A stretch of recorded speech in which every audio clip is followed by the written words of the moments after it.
Mbas hapësirës së parë publicitare dhe mbas pjesës së parë të emisionit të sotëm, jemi drejt për së drejti në pjesën e dytë dhe do vazhdojmë në rrjedhën normale të këtij emisioni.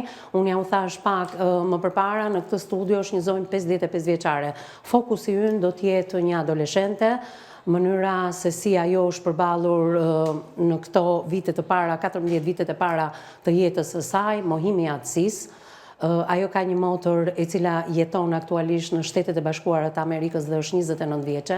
Kjo e fundit për shkak të një jete shumë të vështirë të sajën i ka bërë blok nënës, të cilën e kam në studio, por edhe motrës, ndërkohë që jeta e adoleshentes tashmë është e trazuar midis realitetit që duhet përballet edhe sakrificave që nëna e saj 55 vjeçare bën. Për më shumë ndiqni materialin e përgatitur nga kryeredaktori i emisionit Me Zemër të Hapur Anila Akmataj dhe rikthehemi me një rrëfim po aq tronditës sa edhe pjesa e parë e këtij emisioni të sotëm.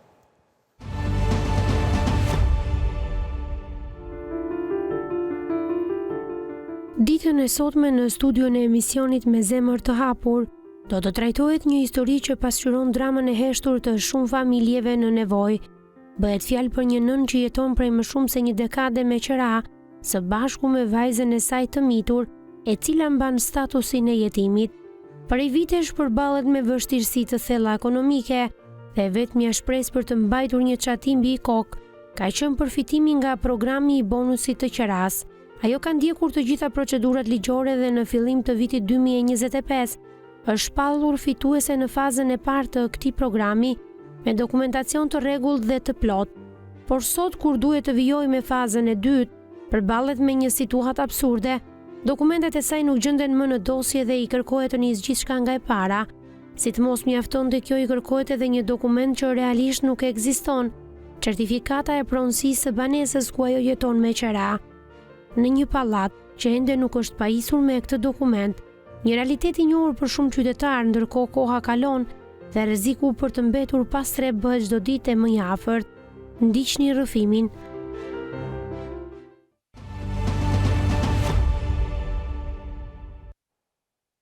Në kushte të plota anonimati, e përshëndes me njëherë drejt për së drejti, zonjën 55 vjeçare, kemi vendosur kështu për shkak të shumë elementve që ajo do të tregojë në studion e emisionit Me Zemër të Hapur, pasi rrezikon të mbetet në mes të katër rrugëve sapo të dali nga ky transmetim i sotëm së bashku me vajzën e saj adoleshente, kjo e fundit me statusin e jetimit pasi atësia nuk i është njohur kur dhe është përballur me këtë të vërtetë dhe po kalon një traumë shumë të madhe, por dhe nëna si krye familjare e meriton bonusin e qeras, ka dalë fituese në shkurt mars të vitit të kaluar në 2025, pastaj pretendimet e njësisë administrative numër 8 dhe numër 12, edhe pse ka dalë fituese dhe kur doli fituese e bonusit të qeras ishte pikërisht që pronari kishte kontratën e shit blerjes së banesës, ndërkohë që sot i kërkohet certifikata e pronësisë. Derisa të dalim tek thelbi kryesor i asaj çfarë kërkon kjo 55 vjeçare, i uroj më njëherë mirëseardhjen, përshëndetje, mirë se erdhe. Mirë se ju gjeta, edhe sukses e emisionit Me Zemër të Hapur që jeni pranë qytetarëve. Faleminderit nga zemra. Më the në pjesën e parë të pash, të prekur, të lotuar, më the histori të tillë ka edhe vajza ime e madhe, por nuk dua ta prek historinë e saj. Sot ajo ka kaluar një periudhë të vështirë dhe nuk duhet paragjykuar dhe të mos e prekim jetën e kësaj vajze tënde 29 vjeçe në Shtetet e Bashkuara të Amerikës. E rëndësishme është që ti ke qenë një nënë e mirë për ta shkolluar vajzën tënde. Ajo ka kaluar një situatë të vështirë, ajo ka ndërtuar jetën e saj atje, por nuk ka komunikim me ty edhe me të motrën. Përpara se dalim aty, si ka qenë jeta jote? Më the që është abuzuar me ty? Je dhënuar? Në fakt, është e vërtet, të paktën po flasim për më shumë se një dekadë, po flasim për 15 vitet e fundit, po vi nga një lidhje që ka qenë tepër e rëndë, me dhunë dhe jo vetëm, por edhe për dhunuar. Nga kjo gjë erdhi në jetë vajza që është 14 vjeç sot, që qoftë e bekuar, po jeta ime nuk ka qenë, si thuash, një jetë normale. Të zhdashur ta abortosh, më duket, apo jo? Por ti je kundër abortit. Por, unë gjithmonë kam qenë kundër abortit dhe me shumë dëshirë e kam mbajtur dhe kam bërë gjën më të mirë që jam e bekuar që e kam atë vajzë sot. E di vajza që është fruti një situate të tillë të rëndë për ty? Paka shumë. Dhe ndjehet jashtëzakonisht keq. Ndonjëherë ndjehet shumë në një trysni të rëndë, për arsye sepse dëshira e saj për të pasur një familje, dëshira e saj për të pasur babain, dajën, motrën, njerëz afër, sepse është thjesht një 14 vjeçare, ose edhe para 14 vjeç, ka dashur të kishte një familje, por që përballja me këtë realitet të nënës dhe si produkti situatës shumë të rëndë që ti ke kaluar, dhe produkti kësaj situate të rëndë që ti ke kaluar është vetë ajo, si ndjehet? Ndjehet jashtëzakonisht keq. Nuk e shpreh ndonjëherë, ka mënyra të ndryshme shprehje faktikisht, por ndjehet jashtëzakonisht keq. Mundohem të bëj rolin e nënës, të babait, të motrës, të familjarëve, të kushurinjve, do me thënë gjitha këto role, të psikologes, të gjitha këto role i ka marrë vetë unë përsipër dhe më duhet që t'i bëj, sepse e përjeton jashtëzakonisht keq dhe jo vetëm, sepse mbi të gjitha këto është edhe ana financiare që lidhet me të gjitha këto. E dashur më thënë, unë do flas vetëm për këtë një dekadë gjysmë, duke qenë se vajza, adoleshentja ka ardhur si rezultat i... Jo adoleshentja, vajza 14, po, adoleshentja. Po, adoleshentja ka ardhur si rezultat i momentit shumë të vështirë abuzimit me ty. Ka kërkuar ndonjëherë ta njohë babain, ose këtë të fundit, pse nuk e keni denoncuar? Nuk e kam bërë të mundur fillimisht marrëdhënien me babain, për arsye sepse ishte e vogël, mund të kishte trysni, ishte në një moshë që nuk mund të mbante truri saj gjëra që mund t'i fliste nga jati, dhuna, doja mos ishte pjesë e dhunës, thjesht mos ishte pjesë e dhunës, ta rrisja pa dhunë. Kur filloi dhe pyeti në fakt dhe a ka kërkuar të përballet me të, duke qenë se është refuzuar tashmë dhe ligjërisht nga ky i fundit? Po, pasi u bë 12 vjeç, në 13 vjeç, paka shumë ja kam thënë, dhe...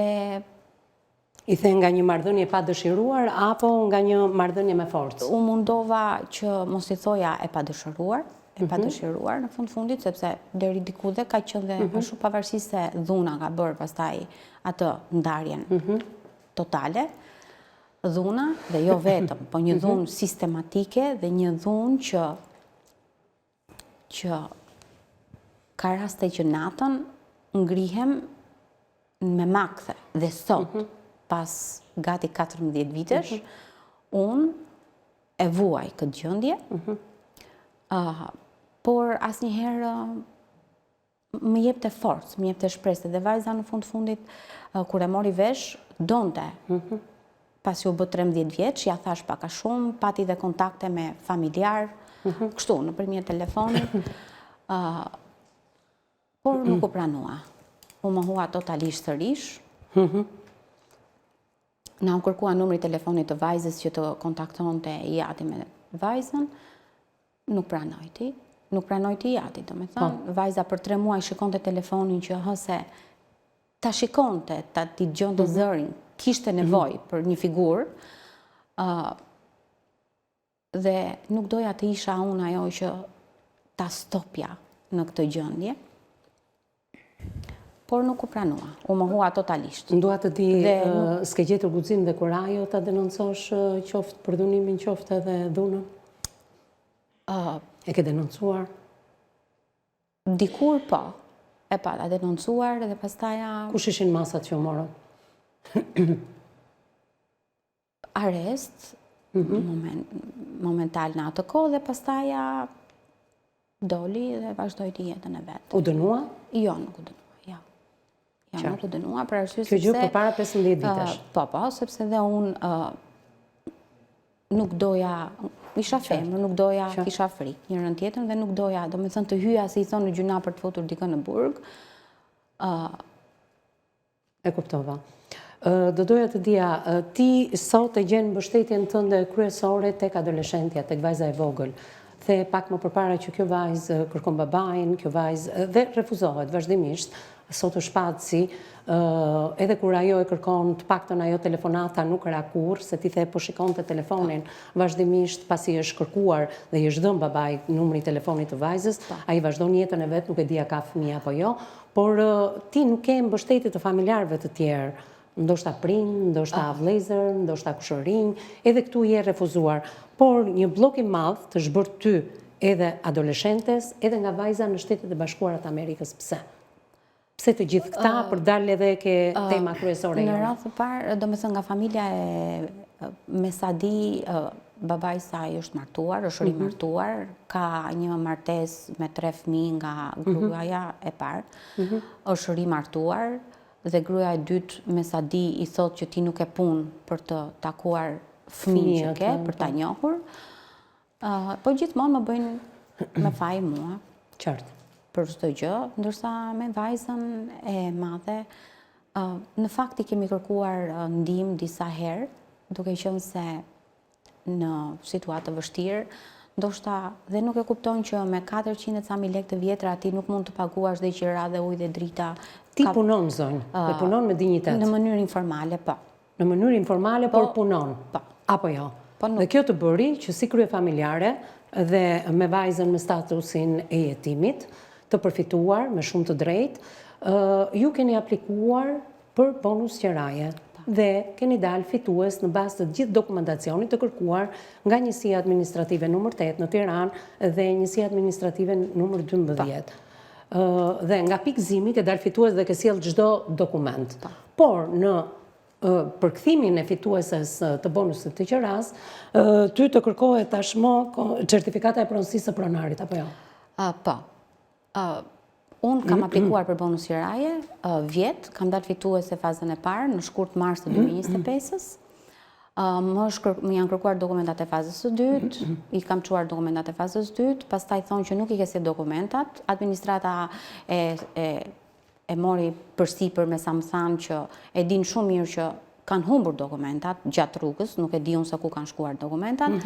Më thanë që të riaplikoj sërish, dhe unë në bazë të gjithë rregullave riaplikoj sërish për këtë vit, pra për 2026-ën, dhe më vjen një letër nga strehimi, nga Bashkia e Tiranës, pra nga zyra e strehimit, që më thotë që në bazë të kodit civil, ne një kaq dhe aq, ti nuk skualifikohesh momentalisht për arsye sepse nuk e certifikat pronësie. Ndërkohë që unë ngrihem, marr letrën siç më erdhi, shkoj ke zyrat e strehimit, kërkoj takim me punonjësen që kishte rastin tim dhe më thotë që e ke të shkruar këtu në letër. I them të shkruar këtu në letër nuk e kuptoj unë për kodin civil, sepse i them dua një vendim, përse mos skualifikoni. Skualifikohesh thot se s'ke certifikat pronësie. Po i thash certifikat pronësie, atëherë a është e shkruar diku dhe unë për një vit e ca nuk do isha sorollatur apo do kisha dalë fituese dhe tashi po me të njëjta dokumenta unë nuk dalë fituese, se tashi këtu ka një gjë, sepse unë jam sorollatur një vit e ca. Kam hikur nga një punë, nga 2 punra, sepse më duhet të vi vërdall në përzyra. Kjo më ka penalizuar për të qëndruar pa punë, momentalisht, sepse që të hiki unë nga një zyrë në një zyrë, nuk më mban tjetri në punë mua me mungesa. Kjo më penalizon mua, sepse nuk kam vetëm një problem. Unë jam krye familjare, duhet të bëj gjithçka vetë. Pra, çfarë ndodh në këto kushte? Dhe zonja në fjalë, zyrës së strehimit më thotë që s'ke certifikat pronësie dhe i bie shkurt. Po a ishe fituese ti pikërisht me kontratën e shitblerjes? Po ishe thot, po ka dal një ligj. Kur ka dal ky ligji? Në gusht. I them, ma jep vendimit e muajit gusht, se këtu nuk bëhet fjalë vetëm për mua, këtu bëhet fjalë për një nuk ka veprim para veprues prapa veprues, do flasi dhe avokatet tani. Bëhet fjalë jo vetëm për mua si një rast i izoluar për një person. Këtu ka shumë njerëz për bonusin e qiras, bëhet fjalë për një proces shoqër për shumë individ dhe unë i kërkoj vendimin që thot që personi duhet të ketë certifikat pronësie, sepse i bie që njësia... Ta ka dhënë dokumentin e ligjit të gushtit? Absolutisht, këtë kërkova, vendimin e ligjit, kush e ka firmosur, dhe të më vjet ky vendim mua administrativ të më vihet në dorë për arsye sepse unë do shkoj dhe më larg, dua të kërkoj zgjidhjen time. Ka zgjidhje sepse ti një vit e ca nuk mund të mbash një qytetar, një nën kryefamiljare, të arri në angst, në depresion, me një fëmijë 14 vjeç. Jo vetëm familjare, por dhe vajza jote me statusin e jetimit, tani ç'është kjo? Prej këtyre njerëzve të cilët punojnë në administratën e shtetit, paguhen për këtë gjë, në vend që të na i bëjnë gjërat më të lehta, neve na i bëjnë gjërat më të vështira dhe kjo gjë ndikon pastaj. Tani, ti u shpallë fituese në shkurt mars të 2025-ës, ligji ka dalë në muaj ngusht dhe ky ligj në muaj ngusht do vendoste në shkurt mars të këtij viti 2026-ës pikërisht ndryshimet në këtë ligj. Fakti që ty nuk të vihet ligji në dispozicion ose nuk të jepet një dokument, vendimi pra, ose që nuk të jepet një dokument që ti u skualifikove dhe për çfarë u skualifikove. Pse, do me thënë, edhe fiton dhe ndërkohë që ti del fituese, nuk skualifikohesh, po merret dhe implementohet paraja. Kjo është çështja. Dhe jo vetëm, po kur gjithçka ju a kërkoni me vendim. Ti nuk mund të skualifikohesh kur pret parat. Bravo. Dhe kur ja kërkon dhe ja vë gjitha dokumentacionet, tash çfarë lidhje kam unë me certifikatën e pronësisë, ndërkohë që 3 çerrekuj apartamenteve në qytetin e Tiranës dhe janë... Tani, çështja, jo, ti ke absolutisht të drejtë, por po flas edhe për institucionet që po na ndjekin. Institucioni nuk më vendos ligjin, vendimin, me numër vendimi, me numër protokolli. Pra, del qytetari Hallexhiu që kërkon bonusin e qeras, e gjen apartamentin dhe është pikërisht kjo njësi administrative që nxjerr 1 milion arsye që si që mos ta marrësh bonusin e qeras, por edhe kur del fitues, përsëri të nxjerrin shumë pengesa. Atëherë, i linde drejta qytetarit të mos merret ai me bonusin e qeras, po të jetë njësi administrative të vendosi kontrata me këta pronar, pse ti në kontratën e shitblerjes del fitues dhe më pas të thuhet që në muaj ngusht ka dalë një ligj dhe ti nuk do t'i marrësh këto para. Ti je fituese në shkurt mars disa muaj përpara edhe të këtij vendimi që nuk të është dhënë asnjëherë në dispozicion. Ndjekim hapësirën e dytë publicitare, rikthehemi në pjesën e tretë dhe të fundit për të marrë mendimin e dy zonjave të nderuara, psikologes edhe avokates me njëherë pas hapësirës së dytë dhe të fundit publicitare.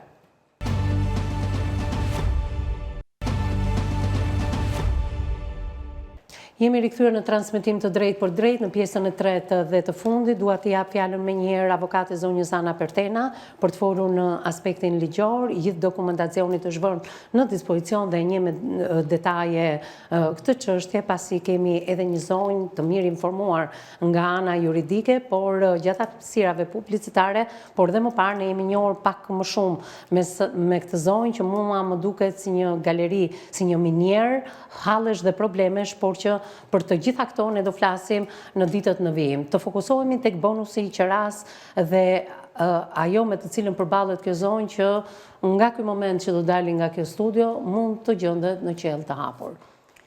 Po, është një temë me impakt social, por edhe juridik normalisht. Unë e pash me vëmendje dosjen, zonja ka aplikuar në njësinë administrative të lagjes ku jeton, dhe nga aplikimi ka përfituar bonusin e qeras në fazën e parë të aplikimit dhe i është kthyer edhe përgjigja me shkrim. Por në fazën e dytë, çuditërisht, njësia e administrative i ka kthyer përgjigje që nuk e ka dokumentacionin të plot, pasi ndër të tjera vetëm për një dokument pretendon njësia administrative, e cila është kontrata e qeras. Zonja ka lidhur një kontratë qeraje me një posedues të një apartamenti me kontratë të rregullt notariale para noterit. Banesa është me kontratë sipërmarrje, por jo e regjistruar në hipotekë. Tani unë nuk e kuptoj përgjigjen e njësisë administrative, aq më tepër që është shërbimi social dhe nuk ka asnjë të drejtë që të pretendoj që kjo apartament duhet të jetë patjetër me hipotekë që ti konsiderohet kontrata e qeras e mirëqen. Në këtë kontratë qeraje, e cila nuk është e jashtëligjshme, ka kontratë sipërmarrje, është e regjistruar edhe tek noteri, i paguhet 15% i kontratës në shtet, Pra, si shtet funksionojmë ku duam dhe kur s'duam nuk funksionojmë. Pra, 15% që në shteti e merë. Tjetër, kur ka një kontratë qiraje tek noteri, detyrimisht duhet paguash edhe në shtet 15%, pavarësisht se nuk është e regjistruar në hipotekë. Por bonusin e qeras referon një nen që nuk ka lidhje me qira shqiptarëve ndodhen në të tillë pozicion. Atë doja të thosha që informaliteti këtu nuk është në dorë të qytetarëve dhe të atyre që kanë nevojë.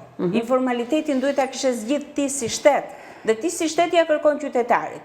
Ndërkohë që ti e di shumë mirë, e ke informacionin që informalizimi në këtë shtet është i pakontrollueshëm dhe se kontrollojnë dot ata.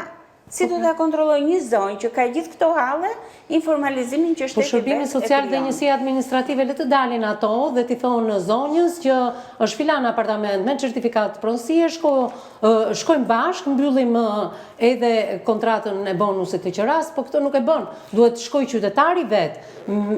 Zonjën e kemi të mirë informuar nga ana juridike dhe jo vetëm, e mirë artikuluar, e mirë e njohur me ligje, por ke dhe nga ajo kategori që përbën 90% të aplikuesve për bonus qera, që nuk kanë informacionin e dur dhe nuk kanë mundësi të dalin dhe të bredhin dhe të gjejnë shtëpi të tilla, që të plotësojnë të gjitha kushtet. Le të dalin njësia administrative të thot 1, 2, 3, 4 apartamente janë.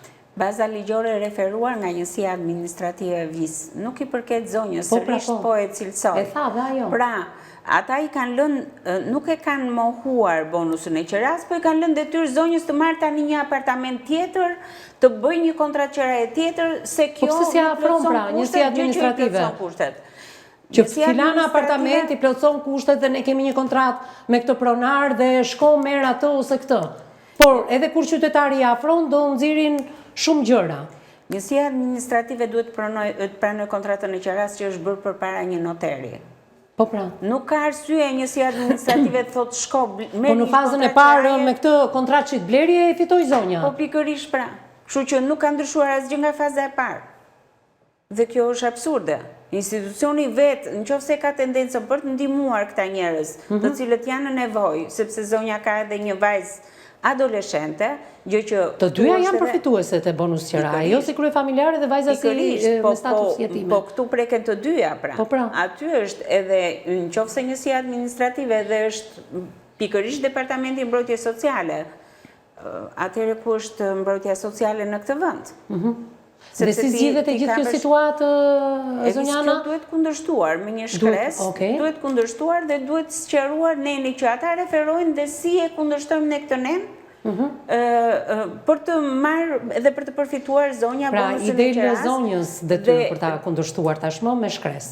Zonjën do ta ndihmoj që ta bëjë atë shkres, por çështja është që kjo të bëhet edhe për zonjat e tjera që janë në nevojë dhe më shumë harxojnë kohë me shkresa dhe me letra, se të gjitha këto janë dhe kosto për zonjat, derisa të shkojnë ta përfitojnë këtë bonus, se sa të rinë e kuptojnë zonjana se gratë i thonë jo stop dhunës, qëndroj në dhunë, qëndroj me bashor dhunues, sepse ato në qoftë se ndahen dhe largohen nga dhunuesi, e kanë të pa mundur të mbjetojnë. Unë nuk dua mëshirë, dua drejtësi, thot zonja. Unë vetë punoj, ka që janë të ardhurat e mia dhe jam fituese e kësaj bonusit të qeras, ama këto pretendime të njësisë administrative janë tepër absurde dhe unë të falenderoj që do ta përpilosh atë shkres dhe do ndihmojmë zonjën 55 vjeçare në këtë studio, por paralelisht me zonjën Ana, me njësinë administrative ka shkruar edhe psikologja Eksena Qirici për sa i përket një ndihme të drejtë për drejtë dhe menjëherë ta marrësh aq sa ne kemi në dorë. Unë ta thash edhe në fillim të emisionit, nuk kemi atë shkopin magjik, por ngritja e zërit nëpërmjet nesh të takon ky falënderim ty, sepse ne bëjmë vetëm detyrën tonë, e dëgjojmë pak psikologen në lidhje me çfarë ka treguar zonja dhe çfarë nuk ka treguar zonja, se historia e saj, por kaq ishin minutat e sotme, ne do ta rikthejmë zonjën dhe historinë e saj në këtë studio.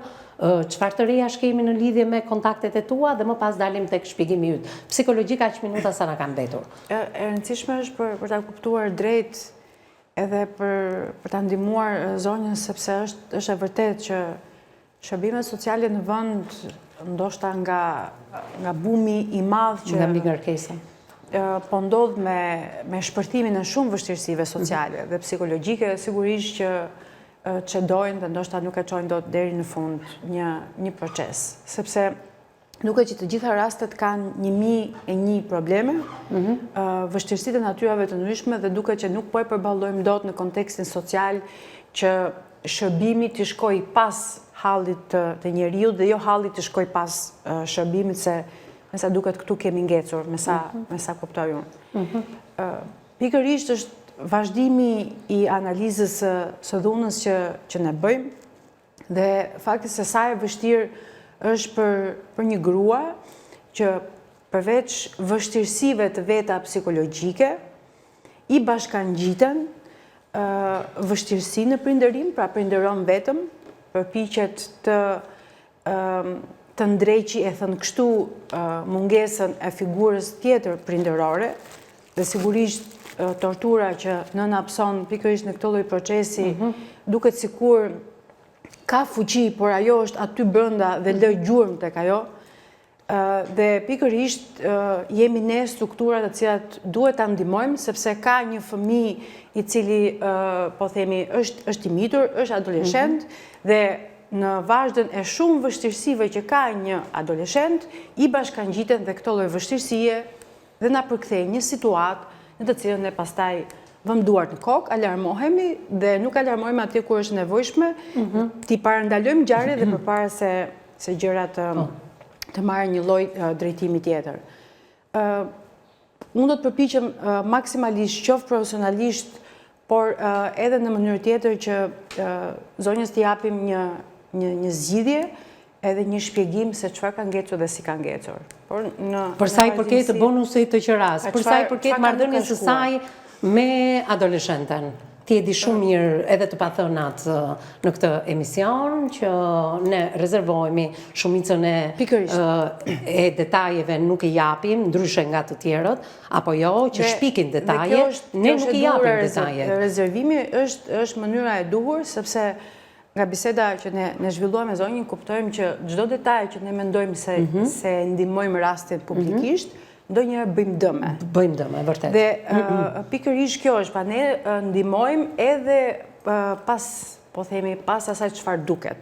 Dhe në vetveten ne vërtet e ndihmojmë njeriun mbas emisionit, jo gjatë kohës që tregojmë disa të dhëna për shoqërinë që shiko ku jemi, por unë profesionalisht si në shumë rastet, të cilat vërtet e gjykoj që janë të vështira dhe nuk ka zgjidhje tjetër, ofroj ndihmën time profesionale dhe një ndihmë tjetër përveç asaj ligjore. Çfarë duhet këtë parasysh zonja në lidhje me vajzën? Pak në këtë vorbull problemi që ka. Ka një detaj shumë të rëndësishëm që ajo sforcohet që të gjithë vuajtjen e saj ta fshehi në raport me fëmijën, dhe kjo sigurisht është një proces shumë i rëndësishëm për fëmijën, por dhe nga krau tjetër duhet mendojmë edhe për nënën, që gjithë kjo shtypje e fortë emocionale e saj sigurisht që i kushton. Pra që duhet ishet e fortë përpara vajzës? Tjetër, pra nuk është e mundur që një njeri të hiqet i fortë qoftë në punën që ajo bën për të fituar të ardhura, në raport për të bërë sjelljen më të mirë të mundshme në raport me fëmijën, sepse ka ato specifika që ka. Pra gjithë ky mundim që bën nëna, pa një asistencë të caktuar, pa një ndihmë, sigurisht një moment të caktuar edhe ajo vetë dorëzohet. Patjetër që jo dorëzohet, po njeriu ka një proces dhe ka një limitë vetë. Nëse e harxhon të gjitha këto limite, mua më duket sikur në këtë botë 55 vjeçareja ka vajzën adoleshente dhe vajza adoleshente vetëm nënën e saj. Po, të paktën kështu po kuptohet. Çfarë duhet të bëj, pas forcë duhet të bëj kjo nën, që përballë fëmijës të kompensojë pra gjithçka tjetër, pra është një luftë shumë e vështirë. Që shteti duhet të jetë rregullatori dhe shteti pastaj i shton edhe një hall më tepër.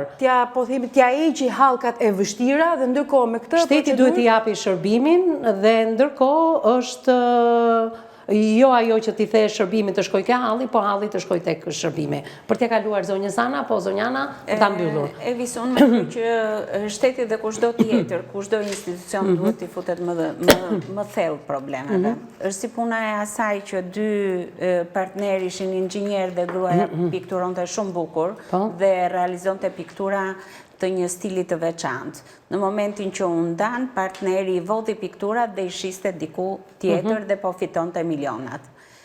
kur vajtë në gjykat, ai e bindi dhe gjykatën që ai kishte pikturuar ato dhe gjykata u detyrua që t'i futej thellë problemet, i thotë, i vendos të dy partnerët që të pikturonin, të bënin një pikturë. Ndërkohë që gruaja realizoi për 5 minuta, bashkëshorti nuk hodhi asnjë penel.